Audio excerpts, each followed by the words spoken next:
Honey? Ready? Just let me know, and we'll rock. Totally ready. Rock. And where are you coming in from? I'm coming from Toronto, Canada. How are you guys doing? Toronto. Yeah. Yeah, we've heard of Toronto. Yeah, I Yes. think you have. I think you have. Listen, what a pleasure for me to have the opportunity to speak with you both. My God, there's so much to unpack. I got to say, from a personally, this made my blood boil. I just got my seventh COVID shot, and I will continue to get my shots, as my children will, and my whole family. Honestly, by the way, no one is counting their flu shots. They're recognizing that every year. I got them both at the same time. What I'm saying is, they're not making a big deal of keeping a numerical count of flu shots, because every season a flu shot is modified based on new knowledge of what the flu is doing.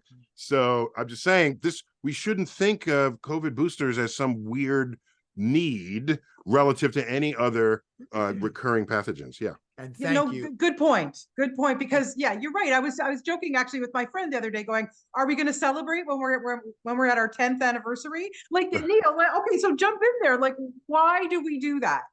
Why do we do this? Why do we do it? Sorry. Why do we do what? To get like frustrated. Count the shots. Like, make sure that we've got our 8th, 10th, 15th COVID booster. But you're right about flu shots, because I've been getting that for a million years, and I don't count that. You don't count that, because I think my analysis, okay, is people expected, and I think rightly so, that when they got the COVID vaccine, then they would never get COVID again. Just bounce off you. Because when we got the smallpox vaccine, nobody's getting smallpox again. Yes. Okay. Yes. Part of that is it's no longer around. All right. Polio was no longer around. But what also happened was there was a mutation rate that was faster than I think people were prepared for. Well, if we all got vaccinated faster and then it was completely out of plateau. Yeah, we hadn't hit a plateau. We may have not. The more the pathogen lingers, then it has the opportunity. It has the opportunity to mutate. You don't want to give it opportunities to mutate. But so when people started getting COVID, but then we realized it kept you out of the hospital. For sure. And it made you 5 times less likely to die. Yeah. So, but what was not communicated at the beginning was at the time, uncertainty. So the uncertainty would be, okay, remember we were all washing the groceries that came into the house and all surfaces? You remember that? Because nobody knew. That's the point. Yeah, science in real time. That's the point. Oh my God. Okay. Thank you. It's like what they should have said was this. We all heard it was a novel virus, and novel means they'd never seen it before. So what they should have said, in retrospect, I knew if I were there, I would have advised this on the spot. But how often do we get to talk about pandemics, right? Once a century, right? Sure. So what they should have said was, this is a novel virus. We are learning about it daily. Our current advice is that, by the way, previous respiratory illnesses killed old people and children, preferentially. Yes. Okay. We're going to keep children out of school, and they get transmitted on surfaces. I want you to wash hands and wash things. We will update you as more information comes from this moving frontier of science. And they did that. Oh, we found out that it's primarily transmitted through the air and not on surfaces. We can pull that back. Oh, children are surviving it well. Yeah. Let it be a municipal decisions whether you open the school, but we need to check whether a child can give the vaccine to grandma at home. Yeah. If that can happen, then that's a problem. And then in that nuanced imperfection that Neil is describing, people with nefarious means or goals can take that and say, see, they got it wrong. See, they led you astray. See, take skepticism and turn it into cynicism. Yeah, I don't think they're being nefarious. I think they honestly believed that they were fighting in the interest. It's being nefarious because they're still trying to build their audience. I get that, but nefarious is, if you look up nefarious, which I did 4 days ago, it is actions that are specifically evil. Okay. All right, but here we go. I mean, listen, I could talk to you guys for an hour, but we only have like 10 minutes, so I have to get through this film as well. Please. So I mean, but I know we're getting there. But Scott, this all started before COVID, because you were looking into the measles outbreak, and then poof, COVID happens. And, I have to know while you were making this, look, like I said, it made my blood boil to watch this doc, because I'm not an anti-vaxxer, clearly. And anyone who is, look, they have their understandings, but we're looking at people who are clearly, they're not stupid people. They're not uneducated. Like, what frustrated you making this documentary? Oh my God. What frustrated me? What frustrated me was the success and ruthlessness, just absolute ruthlessness of some of these people that I will not call nefarious. Yeah. Like that? You're welcome. You're welcome. I'm This is listening. the word of the week now, my The word of the friend. week. And ding, ding, ding, ding, ding, nefarious. But how frustrating it is to see how successful they are at some of this communication. Thankfully, not the majority by any stretch, but a very dangerous minority, and how ruthless they were. And I'll give you an example directly from the film. Del Bigtree being interviewed in 2019 when we're seeing a measles outbreak. June of 2019, I'm interviewing him at the CDC, where he's come to try and to foment disinformation about vaccines and spread fear and put that on his show and use that as a platform and all this. And he says to the camera, well, they say measles is dangerous. Well, water can be dangerous if you don't use it. Just cynical nonsense. But then he closes by saying, if Ebola is sweeping the country, talk to me then. And we didn't have an outbreak of Ebola. We had an outbreak of COVID. Right. And no, so the question is, did Del Bigtree change his mind when we had a once in a century pandemic? No, he did not. Right, so that was just a cheat that he was using to say, I'm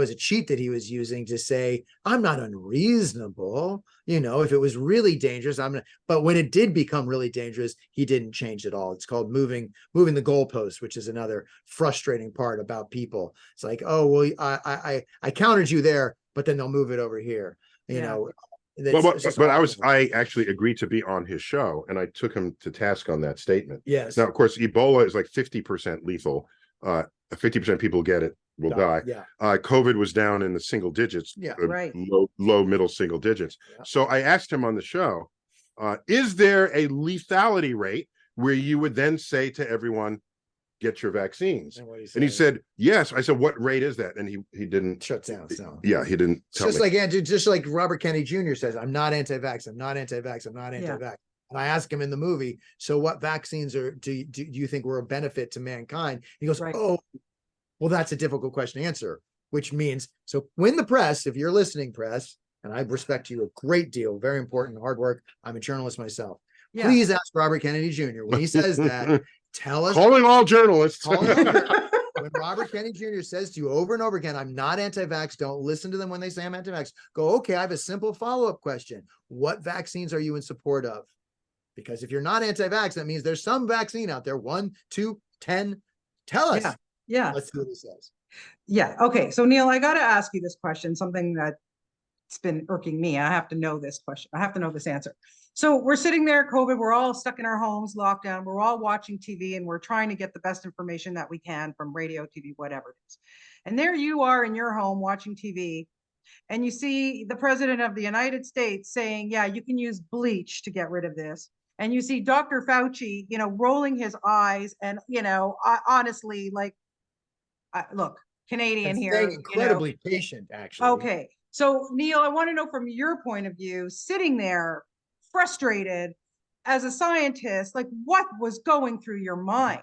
Remember seeing that press conference? There's a hammer still stuck in the TV screen. I'm sure you've gotten a few things, but no, but seriously, because I can't even imagine. All right. So I find it odd that we live in a world where we would get medical guidance from a politician, whether or not they're the president. Yeah. That should not be the world we live in.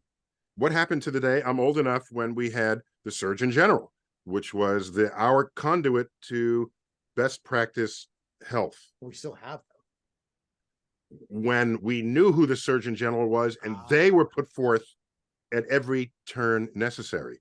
Then we're taking advice from a medical professional who represents an entire a portfolio of research results that have come out that have been verified and the like.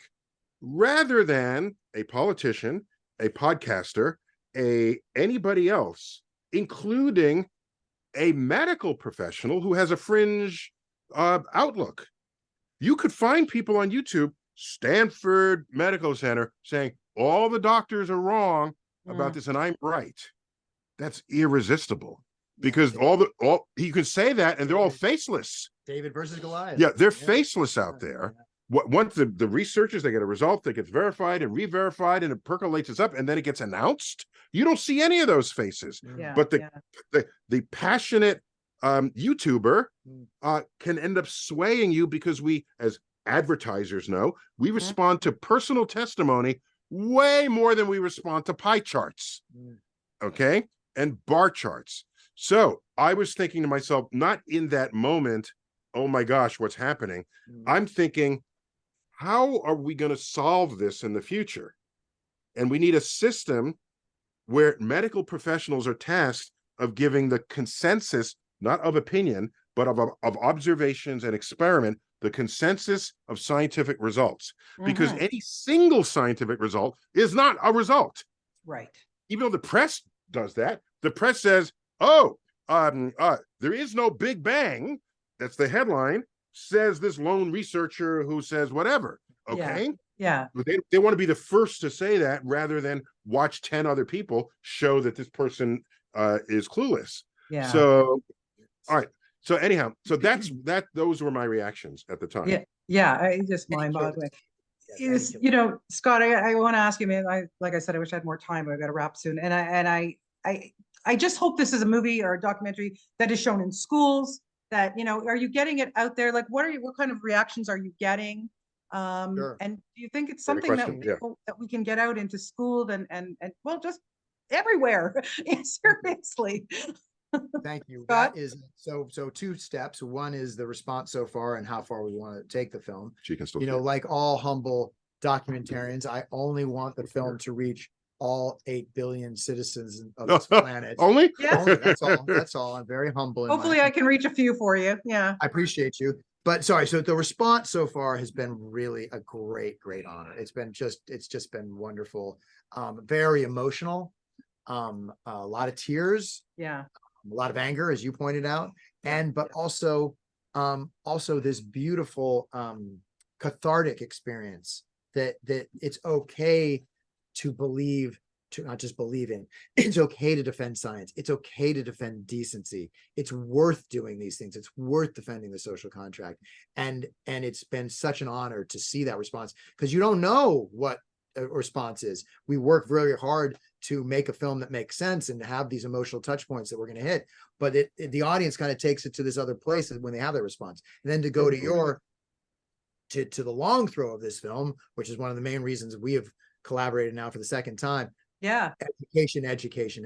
We want to see this film 100%. Middle schools, high schools, the higher academy, to not just warn against the dangers of disinformation, but to remind us that we have to use the scientific method to make decisions, not just in the STEM classroom, to make decisions about all aspects of our life. Yeah, 100%. Okay, before I wrap, Neil, this has nothing to do with the film, but I have to address this. Do it. My guilty pleasure show is Claim to Fame. I love that show so much. So of course your beautiful son was on it. I'm sad that he was like, kind of off early. How did you feel when he came to you and said, Mom, Dad, I'm going to do this show? Because I love that show so much. Oh, no, it's great. No, it was his own, he's his own man, young man. He's his own young man. I'm upset that he recites digits of pi. And the first thought people have, it must be the son of Neil deGrasse Tyson. That means there's no other famous people who could have a son who recites 100 digits of pi. That deeply concerns me in civilization.